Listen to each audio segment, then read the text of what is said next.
नमस्कार, स्वागत है आप सभी का सुरमई टाइम्स में। दिन भर की बड़ी और अहम खबरों के साथ मैं हूं सिद्धांत त्रिपाठी। सबसे पहले एक नजर आज की हेडलाइंस पर। आरजेडी नेता तेजस्वी यादव का भाजपा पर हमला। जशपुर की नई पहचान बन गए हैं यहां के चाय बागान। छत्तीसगढ़ में फिर बड़ा कोरोना का खतरा, रायपुर की मेडिकल ऑफिसर ने लोगों को चेताया। महाराष्ट्र में राजनीतिक संकट चल रहा है, जिस कारण उद्धव ठाकरे की सरकार गिरने की कगार पर आ गई है। महाराष्ट्र में चल रहे राजनीतिक संकट को लेकर आरजेडी के नेता तेजस्वी यादव ने भाजपा पर निशाना साधा। शुक्रवार को पत्रकारों से बातचीत के दौरान तेजस्वी यादव ने बीजेपी पर बड़ा आरोप लगाया। समाचार एजेंसी एएनआई के मुताबिक राष्ट्रीय जनता दल के नेता तेजस्वी यादव ने कहा कि जहां भी गैर बीजेपी सरकार है वहां सरकार को चैन से रहने नहीं दिया जाता। जो भी सरकारें चुनकर आई हैं और जो स्थिर सरकार है उनकी स्थिरता को खत्म कर खुद की सरकार बनाने की कोशिश होती है। तेजस्वी यादव ने आगे कहा कि भारतीय जनता पार्टी हर कीमत देने को तैयार है, जो कि लोकतांत्रिक व्यवस्था के लिए कतई ठीक नहीं। महाराष्ट्र में जो चल रहा है उसे देखकर लग रहा है कि ये पूर्व नियोजित था। भाजपा दबाव की राजनीति करती है। बिहार में भी हमारे ऊपर मुकदमा लगाया गया, ये सबने देखा है। बिहार में भी भाजपा को जनता ने नकार दिया था, लेकिन उसके बाद इस तरह के काम करके वह सत्ता में आई। बता दें कि महाराष्ट्र में सीएम उद्धव ठाकरे की सरकार संकट में चल रही है।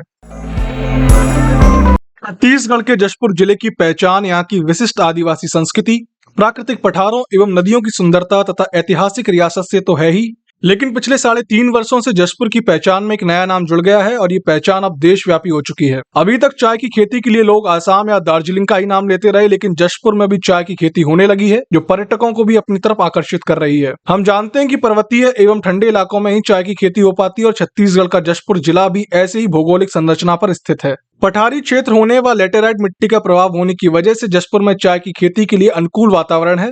इसे देखते हुए जशपुर में चाय की खेती के लिए यहाँ चाय बागान की स्थापना की गई। खास बात यह है कि देश के अन्य हिस्सों में भी चाय की खेती के लिए कीटनाशक और रासायनिक खाद का इस्तेमाल होता है, लेकिन गोधन न्याय योजना की वजह से जशपुर के चाय बागानों में वर्मी कंपोस्ट खाद का इस्तेमाल किया जाता है, जो चाय के स्वाद को ही बढ़ाता है, साथ ही सेहत का भी ख्याल रखता है। मुख्यमंत्री भूपेश बघेल के नेतृत्व में छत्तीसगढ़ सरकार ने 45 लाख रुपए की लागत से चाय प्रसंस्करण केंद्र स्थापित किया है।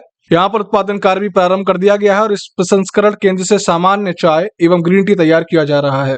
बालचापर में वन विभाग के पर्यावरण रोपड़ी परिसर में चाय प्रसंस्करण यूनिट की स्थापना की गई है। इस यूनिट में चाय के हरे पत्ते की प्रोसेसिंग की क्षमता 300 किलोग्राम प्रतिदिन की है। छत्तीसगढ़ सहित देश भर में फिर बढ़ रहा कोरोना का खतरा, जिसको लेकर रायपुर के सीएमओ मीरा बघेल ने लोगों को चेताया। उन्होंने कहा कि सर्दी खांसी बुखार जैसे लक्षण दिखने पर तुरंत जांच कराएं और इसी के साथ उन्होंने कहा रायपुर के सरकारी अस्पतालों में हालात से निपटने की पूरी तैयारी है। हमने प्रिकॉशन डोज के लिए लिस्ट मंगवा ली है और एएनएम और स्टाफ नर्स की भर्ती के लिए इंटरव्यू भी जारी है। भर्ती की प्रक्रिया 131 अलग अलग पदों के लिए चालू रहेगी। तैयारी है कोरोना से लड़ने के लिए? देखिए, अभी जो कोरोना के पेशेंट आ रहे हैं, पहली बात तो ये कि हमें अपना सैंपल बढ़ाना है, क्योंकि यदि जल्दी से जल्दी पता लग जाए तो कोरोना से लड़ना कोई बड़ी बात नहीं है। सर्दी खांसी बुखार जैसे मामूली साइन सिम्टम है, जो 5 दिन दवाई खाने के बाद ठीक हो जाते हैं। तो सबसे पहली बात तो ये है कि जिनको भी इस तरह का प्रॉब्लम है वो अपना सैंपल जरूर दें और दवाइयाँ ज़रूर ले लें। देश प्रदेश की सभी बड़ी खबरों से जुड़े रहने के लिए हमारे YouTube चैनल को लाइक, शेयर और सब्सक्राइब करना ना भूलें और लेटेस्ट खबरों के लिए बेल आइकन को प्रेस करें।